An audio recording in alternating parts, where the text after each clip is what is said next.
WrestleMania is officially over, so let's review Night 2 here on the Squared Circle Psycho Babble. My name is Michael Valenti. Joining me is Ralph Valenti. Ralph will start things off with the Raw Tag Team Championship Triple Threat match.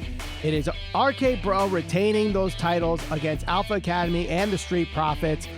I thought there was a little bit of Demolition Derby action going on in this match. You know, a lot of chaos, a lot of all members of all the teams in the ring at once. The referee wasn't really enforcing the rule, even though it's a no DQ match. I understand that part, but try to at least keep just the legal men in the match.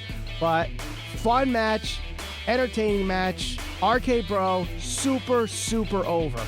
Yeah, they are super over, and I think even heading into this, we both predicted that Alpha Academy was going to get the win here, and thank God they didn't, because as much as I like them, I mean, RK Bro are still one of the most over acts in just all of wrestling right now. So good choice on keeping the belts on them. They were very over with the crowd, with all the chants and everybody going nuts for Randy Orton. I think the cool thing with Randy Orton in a tag team dynamic, you know, a lot of people are critical of him because he usually works a more slow, proddy, methodical type of match and approach when it's in like a singles match. But, you know, everybody likes, or most people like, I should say, the like his major move set. You know, you have the RKO, right. You have some of the, like the DDT he does from the outside to the inside. And when he gets that hot tag, he's able to do all of those things back to back to back, and it gets the crowd really fired up. Yep. And it's not like they're spread out across the course of a 20-minute match. So, yeah, this match was very good, a little chaotic at times, mostly towards the front end of the match.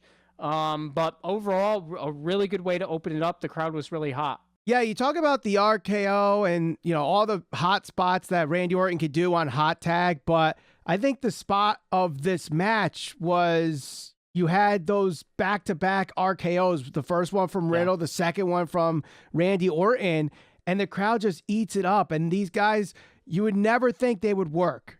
And they are possibly the hottest act on Monday Night Raw. It's amazing. No, yeah, absolutely. They've been hot for a really long time. I mean, the fans have been behind them, and you know, I think that we're all kind of anticipating a heel turn from either Randy or even Riddle at some point, and it's going to happen. You know, it's bound to happen. But for the time being, there's really no need to break them up because I still think there's a lot left in the tank here. I think that the contrast in their personalities is really fun. The fact that Riddle is a younger guy up and coming from NXT that can really work alongside Randy, and Randy can do his thing. I just think that they work well together. So really no need to take the titles off them or break them up anytime soon. Right. Now, after the match, we had the Street Profits offering whatever it is that Montez Ford has in that supersized solo cup. Yep. The RK Bro. Yeah, we'll call it water for the sake of argument. And then Alpha Academy tries to interrupt.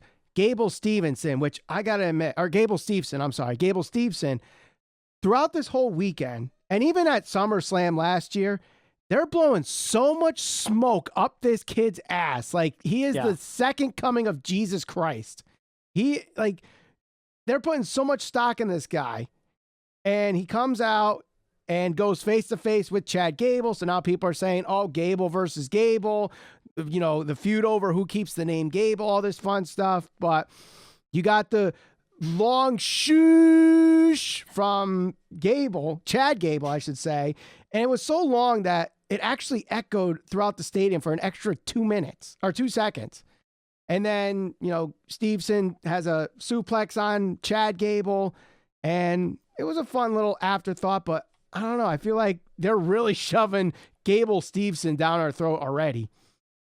Well, I just think they're trying to make him feel important. You know, I think that they're trying to show that they're going to be really behind this kid. I mean, like you just said, there's really no doubt after this weekend for sure. And the fact that they want him to feel like he's a special talent, you know, I like it because he if he is that decorated as a true wrestler, then they should make him feel special and make him feel like he's somebody of importance. And you know, whether he ends up being a success or a failure, that remains to be seen. But at the very least, they want you to know that he's somebody they want you to care about. So that's at least good, I guess. Right. Now, one guy that you thought WWE was really invested in and were pushing to the moon is Omos.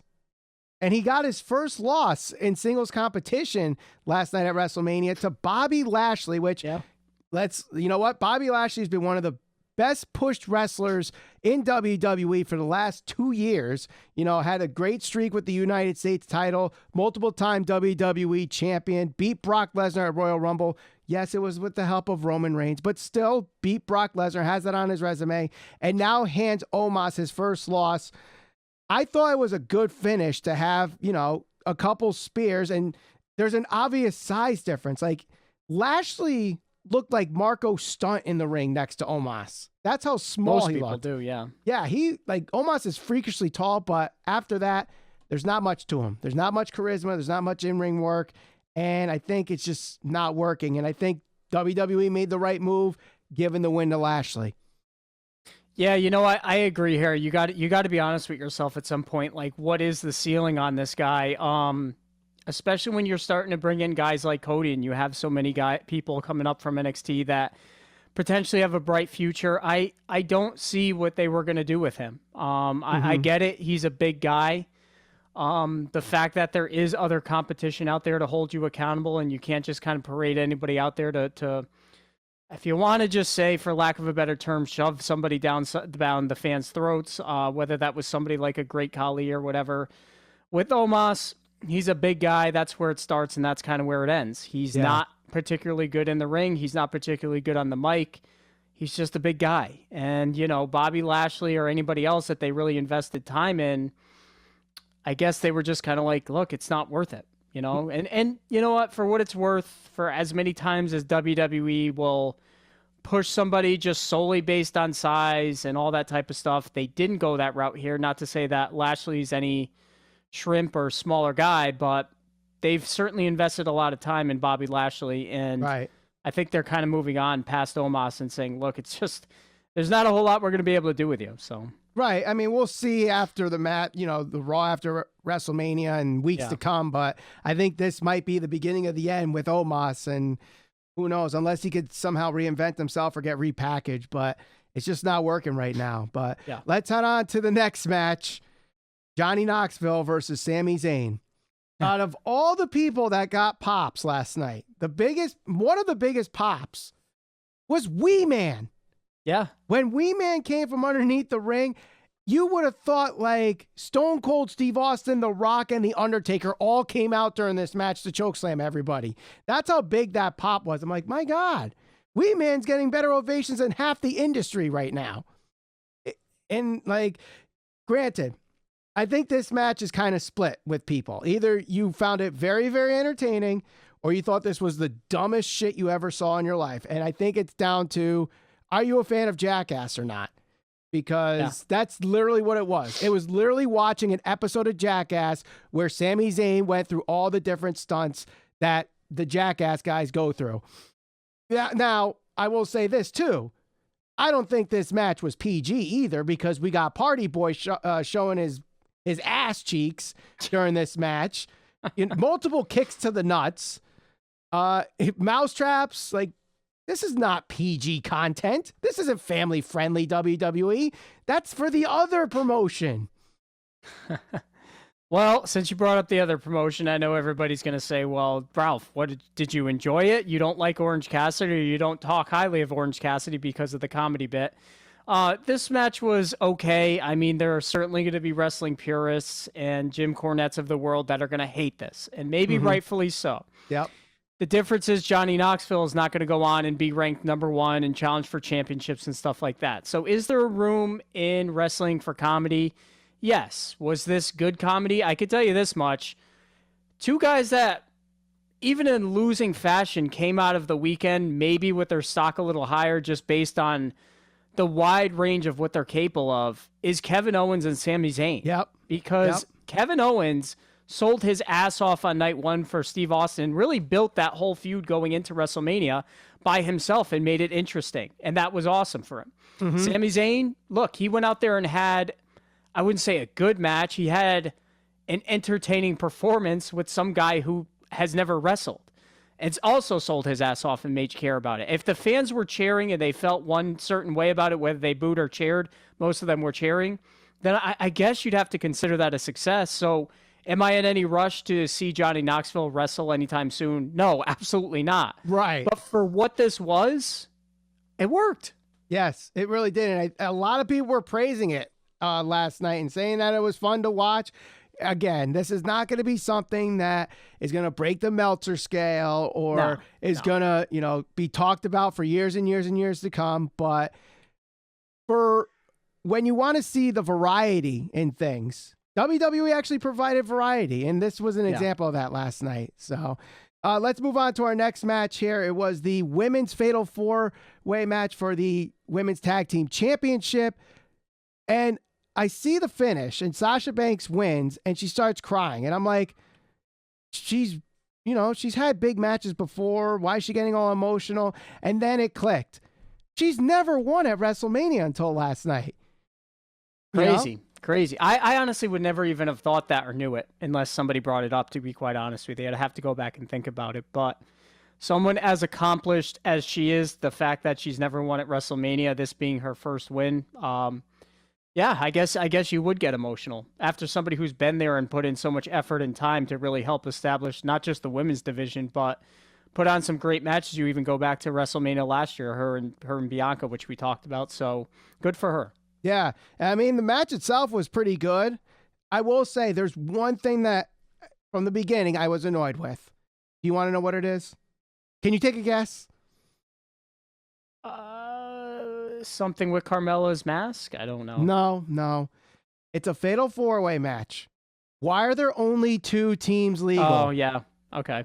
Because I pointed this out at Revolution, where it was a triple threat match and only two teams are legal. Why is the third team out? We literally see in the beginning of this match, Zelina Vega tags in Carmella, and then Carmella tags in someone else. So now she just tagged in someone that could win the match without her getting pinned. Yep. What? How stupid is that? Why are there and there were so many blind tags. I understand that's part of the reason why they do it is to get all the blind tags in and catch everyone off guard, but it's stupid. In a normal fatal four-way with four single wrestlers, they're all legal. No one gets tagged in and out. Why is it in a tag match they only have two teams legal? I can't answer that. I guess the only person that'd be able to answer that would maybe be Vince McMahon or whoever put this match together. Yeah, I mean, I found it annoying, but I think regardless of that annoyance, it was a good match. I think all the women involved got their bit of shine throughout the match, and whether it was Liv and Sasha doing tope suicidas on opposite sides of the ring, Queen Zelina doing the moonsault, Carmella doing her thing. Liv and Rhea Ripley, I thought were good in this match. Shayna actually got a little bit of shine, working the ankle on Liv Morgan. So overall, very good match, exceeded my expectations for this match. Yeah, I thought it was okay. It was not, it wasn't the best match of the WrestleMania weekend, but it also wasn't a total stinker. So right, for what it was fine. Yeah, totally agree. So let's head on to the next match. A dream match. A lot of people maybe going into this weekend thinking it could be the match of the weekend. Edge versus AJ Styles. Now, before the match even starts, AJ Styles gets cut. Yeah. People are debating on Twitter what the hell happened. And there was a video from, I believe it was Demon Diva of Wrestling Inc., or at least that's how it got spread out through Wrestling Inc., and the person originally throwing it is Demon Diva, if I got that right. AJ Styles bumped into the scaffolding before he came out.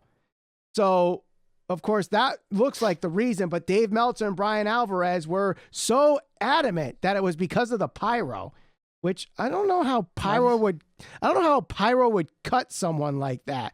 Scaffolding makes a lot more sense than pyro, but who knows? I could be wrong on... I just don't know why that would be even something that you'd have to debate. Is that really such a major detail that...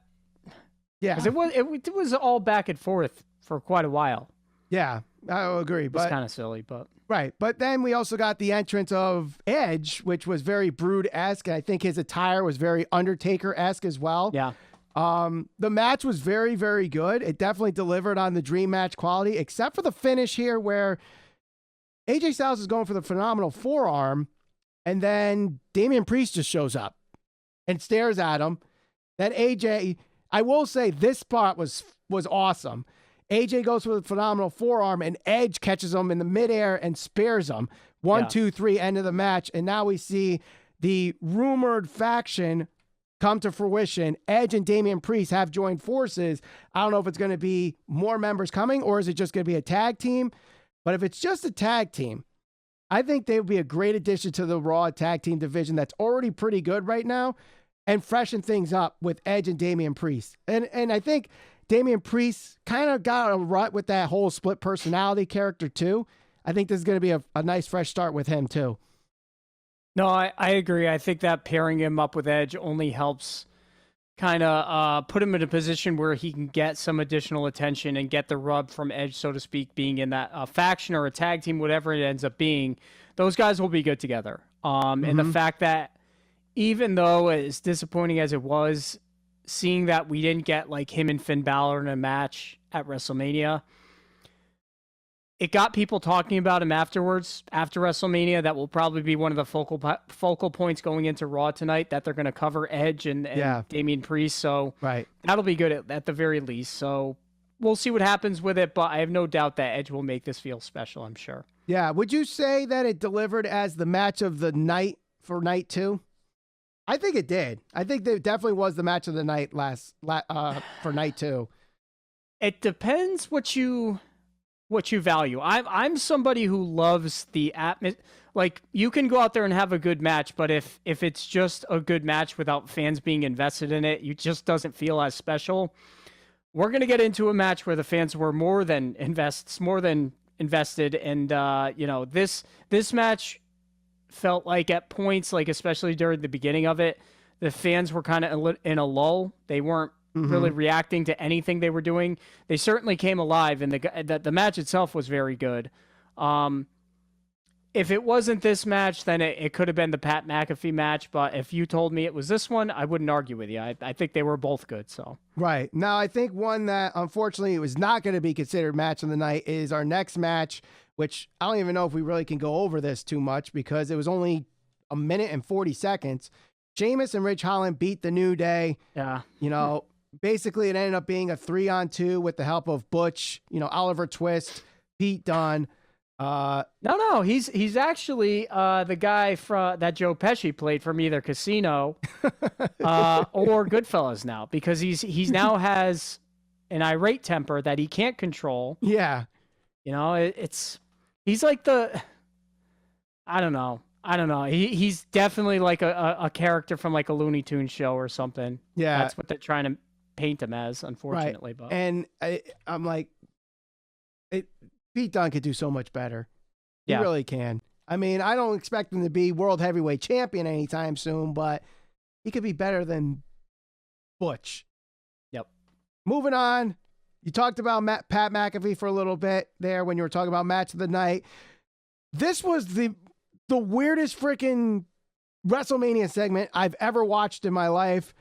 And I even tweeted this out. I'm like, I don't know what the bleep I just watched, but I think I liked it. Pat McAfee and Austin Theory have a really good match that's about, I think, 13 minutes. Yep. McAfee probably is the most over guy in the entire weekend. Crowd ate up everything this guy was doing. Ends up beating Austin Theory. Then all the rumors that started with Dave Meltzer saying that Vince McMahon and Pat McAfee are going to have a match, and everyone poo-pooed on Meltzer like, there's no way Vince McMahon's having a match at WrestleMania. Vince McMahon has a match at WrestleMania. Yeah. And he beats Pat McAfee. Granted, with the help of Austin Theory. And then after that, Stone Cold Steve Austin comes out. He stuns Austin Theory, who sells it like The Rock or Scott Hall. Then Vince McMahon gets stunned to possibly the worst stunner I've ever seen in my life, which, granted, Vince never took the stunner well at all, but it was borderline like, I thought he died because he took it so bad. And then he stuns Pat McAfee, who sold it great. And then you see him on the ground. They cut to him like half past dead, sipping on a beer like he just had the time of his life. So even if he looked like a geek losing to Vince McMahon, it made up with that one camera shot. So Pat McAfee, I think, was the star of the weekend. Pat McAfee is, it was really surprising to me to see how over he really was. Now that's also in part because of the fact that Austin Theory more than did his half leading into this. You know, he played a really good heel. He's a guy that I think they made a good investment on. He's going to be a good heel face, as Vince put it, probably a future champion, but he's one of the few young talents that I think they can look forward to having on their roster. With Pat McAfee, it started with the entrance, man. The entrance, coming out to that song, getting the fans invested in it. They did that chant throughout the and you know, sometimes you get chants where they will hijack a match. This was chants more or less like encouraging Pat McAfee to continue to, you know, push for victory and all that type of stuff. So I thought this match was very good. I had high expectations going into it. They certainly surpassed my expectations because of the fan investment and how over Pat McAfee was, because certainly did not see that coming. The one thing that I didn't like is I felt like Vince got in way too much offense, because I felt like that kind of killed the fact that McAfee got a win over Theory. There was that point where, you know, Austin Theory like pulled McAfee down and pulled him into the corner, essentially. You know, gave him that groin shot. Like, you've seen it a million times in wrestling. Yeah.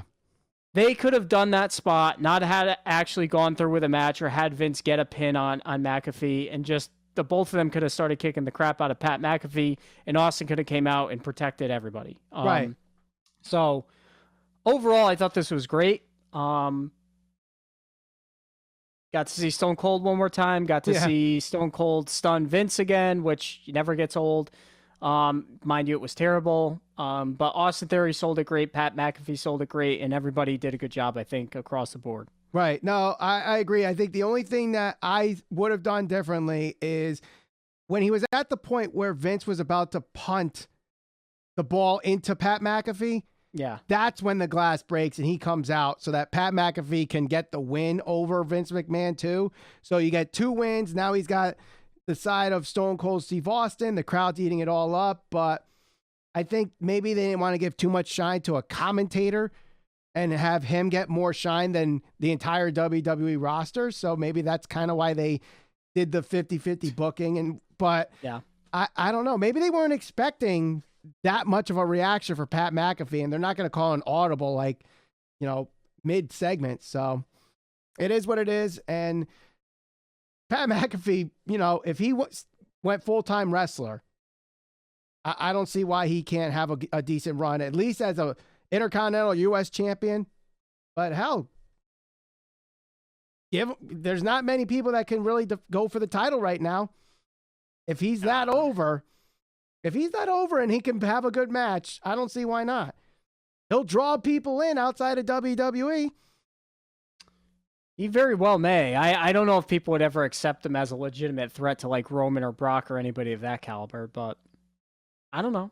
We'll see. Maybe. But speaking of Brock Lesnar and Roman Reigns, the main event, the Unify, the World Championships, the biggest match in WrestleMania history. I said it weeks ago. They're setting themselves up for failure, underwhelming, and I mean, you can make the argument it was underwhelming. It was only, I think, 12 minutes. It was similar to what we've seen in the past with these two.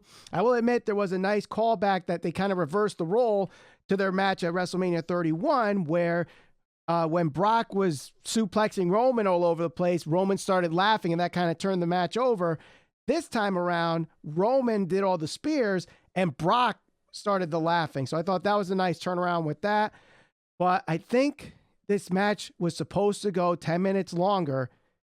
But I don't know if it was Brock's ribs, Roman's shoulder, or a combination of the two. But it's possible one of them was legitimately hurt and shortened this match and made it underwhelming. Yeah, I don't think it was a bad match. I think it was a good match, but the problem was there were so many other good matches that, preceded it that they just couldn't live up to that standard. And I don't think anybody, if you had all these matches listed on a piece of paper and you asked everybody what you thought the best match was going to be, very few people would have picked Brock Lesnar and Roman Reigns, because by comparison, those guys just traditionally they have good chemistry sometimes, but then we've seen other times where it doesn't work out. Now, last night I thought they had good chemistry. I think the match had its moments, but to your point, I think that sometimes their matches do get a little redundant. They try to do the same spots that we've seen so many times. Now, the one spot I did like was where Roman went for the spear, Brock caught him in the Kimura, and that was like a pretty believable near fall or tap out spot. So yeah, that was cool. But it just gets a little old with the continuous spear, continuous F5. I don't mind suplex after suplex because that's Brock's gig. That's what you've come to expect. But I don't know, like throw in a power slam, a power bomb, like, your two bigger guys, like that will get the fans at least kind of guessing as to what the outcome is going to be, instead of just spear after spear after spear and then kick out. So right, and I think also they did the spear through the barricade spot that we see every time with Roman and Brock Lesnar, or Brock Lesnar in general. I know they did it with Bobby Lashley too. And there was the spot where they did the ref bump. Like, basically, they reenacted Lashley versus Brock at Royal Rumble. Ref bump, low blow, used the belt. And then, granted, it wasn't a near fall, or it wasn't the match. That was the finish. Right. But still, I think some people are going, why does Roman have to cheat all the time? Why does Roman have to cheat all the time? And granted, he's a heel, but I think for the biggest match in WrestleMania history, you didn't want to have shenanigans. And even though it didn't come at the finish, there was still a little bit of shenanigans. But I will say this. If you're asking me if the match delivered, no, from the point that the finish was flat, but I will say it delivered because this was a match where the fans did not hijack it. The fans were invested. And there wasn't anything where they booked themselves out of a corner. They knew what they were going to do at the end. They were not going to try to bring Braun Strowman in to try to cash in, or Seth Rollins cashing in. They weren't doing any, or no Usos. Like, they knew what they were going to do and they stuck to it. And there wasn't any like, oh, what happens if Roman wins and the fans poo-poo all over it? No, Roman's going to win and this is his crowning moment.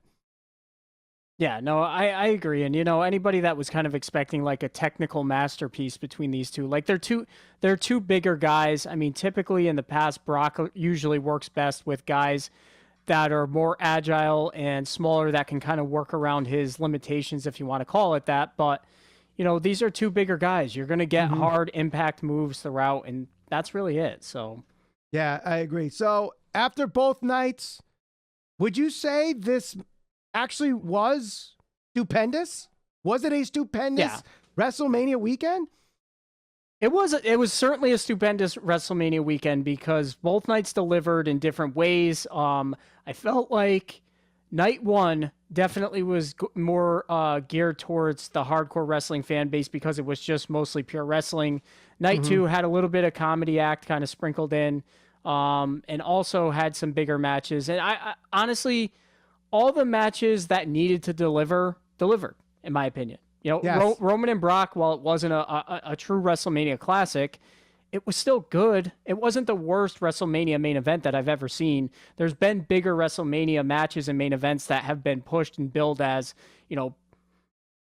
supposed dream matches that didn't live up to expectation. So both nights I thought were great. Yeah, I will agree. I mean, I don't know if I would put it up there with 17 and 19 as best ever, but I think it's in the discussion as, at the worst, top 10 Manias ever. I think it actually might be the best Mania in the last 10 years. And granted, I understand 30 was part of that and 31 is part of that. And some people like both those WrestleManias, but I honestly think between all the variety that we got and the matches, as you said, all delivered, and the fans didn't hijack anything.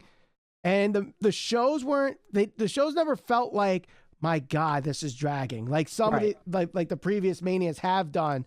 I think the 2 nights is a good idea as long as they keep it within 4 hours. I think the celebrities, as long as they keep doing it where they're getting fans that want to do it and they're willing to put in the work, like Pat McAfee and Bad Bunny and Logan Paul, if they're willing to put in the work, keep doing it. I don't mind that because they are putting on better performances than some of the full timers are on a weekly basis. Yeah, no, I honestly, I understand why WWE does this with the celebrities. So celebrities have always been synonymous with WrestleMania. Yes.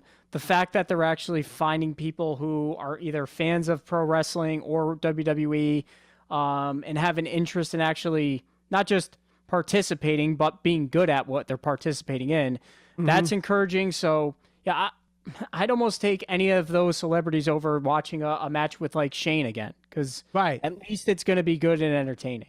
Yeah, I totally agree. But at this point. Right. Let us know what you thought of WrestleMania 38 in the comments below. Don't forget to watch our first night review by clicking the thumbnail on the screen right now. Subscribe, hit that bell for notifications. We'll see you on the next episode of the Squared Circle Psychobabble.